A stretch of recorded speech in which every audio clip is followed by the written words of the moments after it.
Il n'y a pas de consécration s'il n'y a pas un objectif de service. Lorsque l'on parle de consacrer, on parle de mettre à part. Dis avec moi, mettre à part.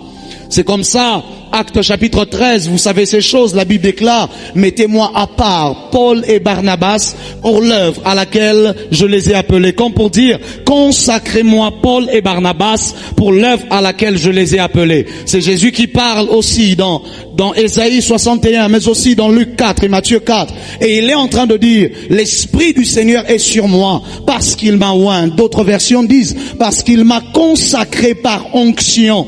Mais il ajoute pour, parce que à chaque fois que l'on est consacré par onction, ça veut dire qu'il y a un objectif qui doit être poursuivi.